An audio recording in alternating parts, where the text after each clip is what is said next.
Olá, graça e paz.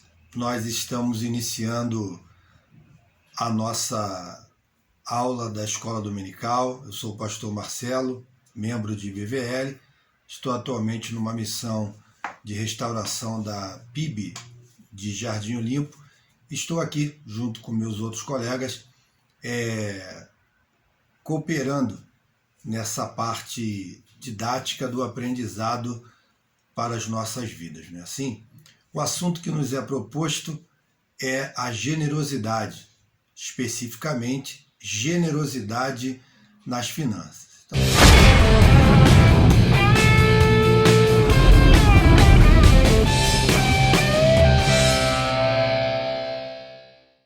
Então nós vamos iniciar fazendo uma escalada, a iniciar pela etimologia do termo generosidade e depois vamos avançar, né, sobre o domínio do dinheiro, sobre como você enxerga a sua vida financeira, se está boa ou não, aquilo que recebemos, como empregamos, como gerenciamos e, por fim, nós vamos ver a aversão entre a generosidade e a avareza. Vamos perpassar 2 textos, porque o tempo é o nosso inimigo nessa transmissão, uma vez que ela não pode ser muito alongada. E vamos concluir aí refletindo sobre a generosidade especificamente voltada para as nossas finanças. Então, sem mais delongas, vejamos. A palavra generoso ou generosa ou generosidade, ela tem na sua etimologia o prefixo gen, né, de Gênesis, de criação, né? Então, a palavra generoso é composta por algo que nos leva a entender que ser generoso ou generosa é aquele que cria, aquele que proporciona, aquele que constrói alguma coisa. Essa palavra generosidade, ela também nos remete, tanto no grego quanto no latim, à questão da bondade. Então, aquele que cria, aquele que constrói, aquele que oferece alguma coisa por bondade, já que ela trabalha a característica do humano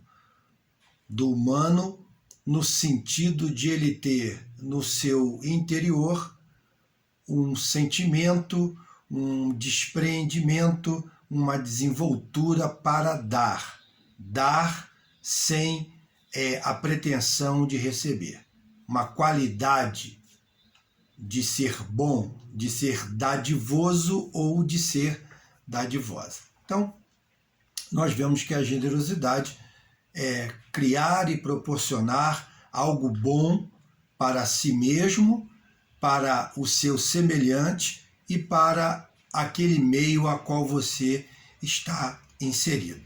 Propriamente dito, nós estamos trabalhando com a generosidade atrelada à finança, a sua vida financeira e a minha vida financeira. Então, isso já nos faz avançar para que, se nós fizermos a junção entre ser alguém que gera alguma coisa, que cria alguma coisa boa, então a generosidade, nesse caso aqui, é você criar, gerar, proporcionar algo bom financeiramente para você, para o seu semelhante e para o meio que você está inserido.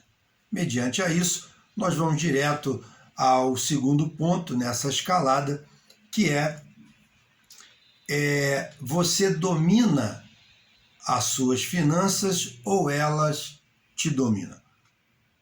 Você é generoso ao ponto de dominar o capital que está sobre o seu poder?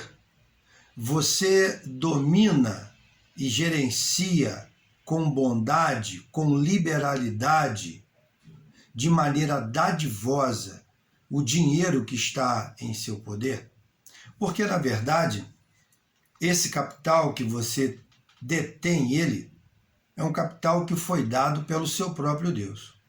Poxa, pastor, mas eu trabalho de sol a sol, acordo muito cedo, estudei muito para estar onde estou e conquistar essa quantidade de capital que eu tenho, gerenciá-lo e investi-lo. Mas se nós pensarmos de outra forma, vamos ver que assim, você nasceu, veio ao mundo porque Deus te proporcionou isso. Você tem saúde, poder cognitivo, tem uma formação porque Deus te proporcionou isso. E você tem saúde para gerenciar e para desfrutar desse capital porque Deus te propõe ou te proporciona esta saúde. Então nós vemos que o que você tem de capital hoje, o que você tem de dinheiro hoje, foi dado e proporcionado pelo teu Deus. E foi dado a você de graça. Porque na realidade, nós não somos merecedores de termos em nossa posse tudo que temos. Mas o nosso Deus, como é um Deus generoso, bondoso, Ele nos proporcionou isso. Por isso, nós que somos convertidos e temos a natureza de Deus em nós, precisamos cultivar essa bondade, essa caridade, essa piedade de sermos generosos.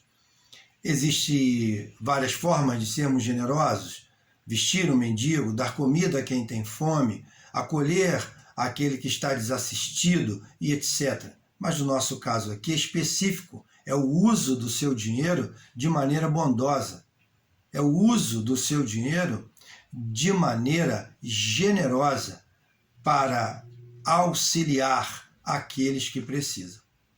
Então, quem é que domina?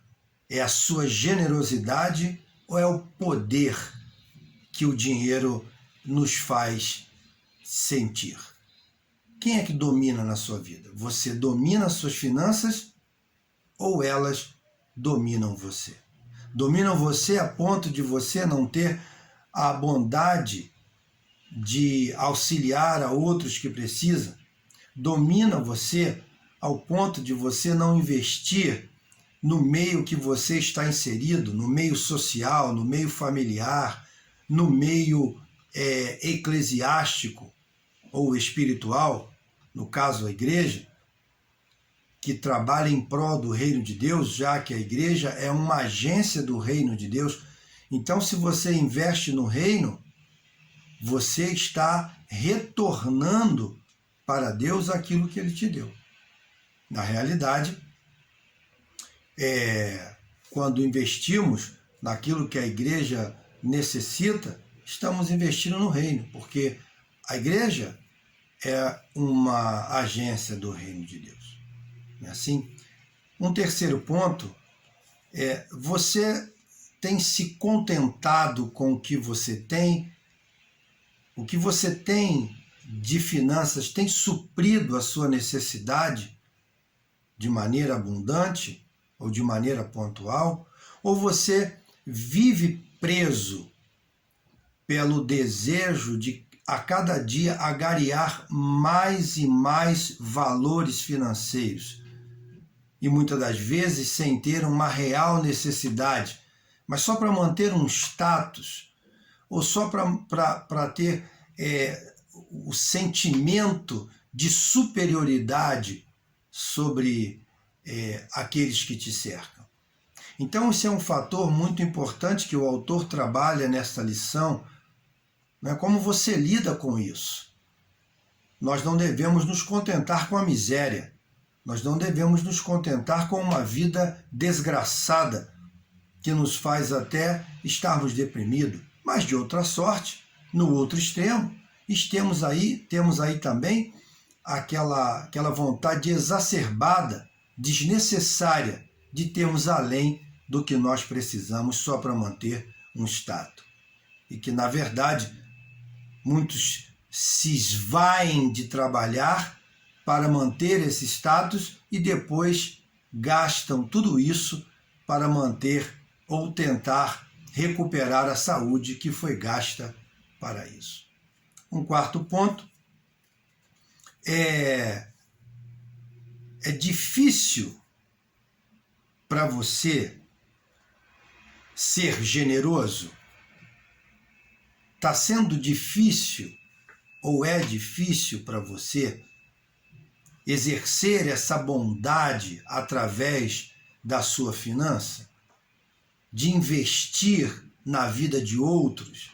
De investir na obra de Deus? Uma determinada feita, um colega me chamou para uma conversa e ele me propôs um investimento com moeda digital, como é muito comum hoje. E eu disse que eu não tinha interesse porque já tinha um investimento em curso em minha vida. E ele me perguntou que tipo de investimento eu tinha, né? E quanto me rendia. Então falei, bom, de start eu posso te dizer que o investimento que eu tenho me rende 100%. E ele ficou abismado. Como pode esse investimento seu render 100%? Ele não tem oscilação? Ele não tem perigo de quebrar? Eu falei, não. Porque eu invisto na obra de Deus. Eu invisto no reino de Deus. E este reino, ele não quebra.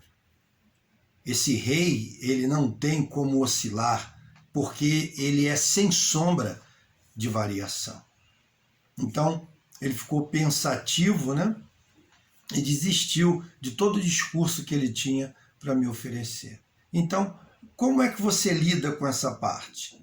Você tem dificuldade de ser generoso com a obra de Deus? Você tem dificuldade de ser generoso no reino de Deus? Porque tudo que você tem emana desse Deus, que é o rei, obviamente, deste reino.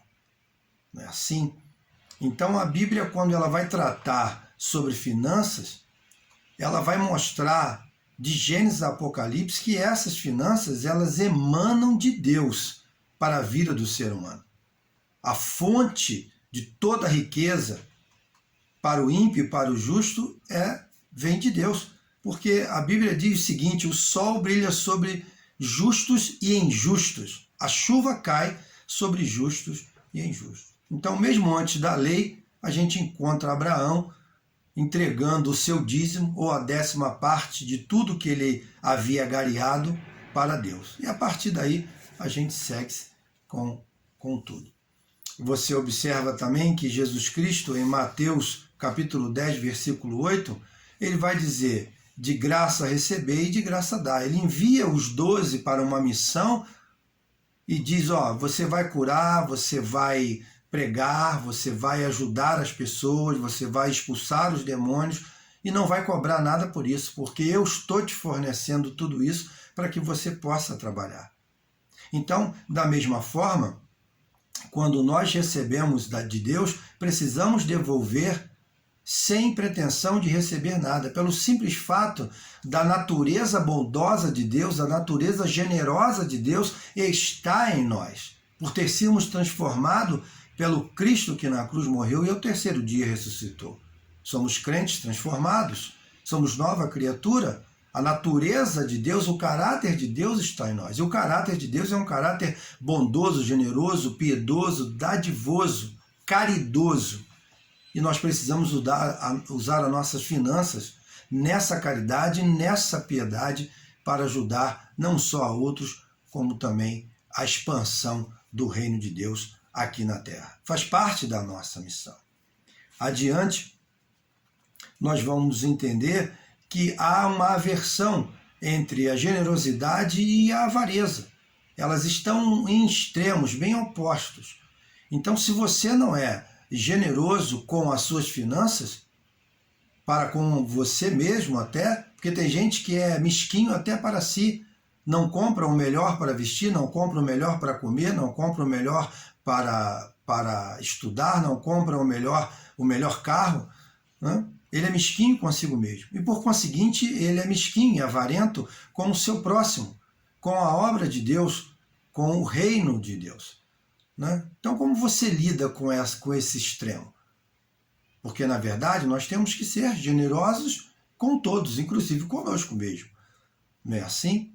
Então, se você não é generoso, não é dadivoso ou dadivosa, se você não gosta de dar, se você não gosta de entregar, então você está sendo avarento. E a avareza, para nós, é um perigo muito grande. Nos remete ao nosso orgulho e ao nosso egocentrismo. Finalizando o texto de Mateus capítulo 4, você vai ver que o diabo persuadiu Jesus com riquezas e com poder direto ou indiretamente advindo do dinheiro. Então, cuidado para que essa avareza e esse amor exacerbado ao dinheiro não leve você à desgraça, não é verdade? Porque o amor ao dinheiro é a raiz de todos os males. O dinheiro não é a raiz dos males, mas o amor a ele, a falta de generosidade, leva aos males. Não é assim? Então, da mesma forma que é uma coisa material, ela também atinge a nossa vida espiritual. Que você possa estar ligado nisso e possa estar voltado para ser generoso ou generosa, dadivoso ou dadivosa através dos seus recursos financeiros. Graça e paz, que Deus nos faça a cada dia generosos.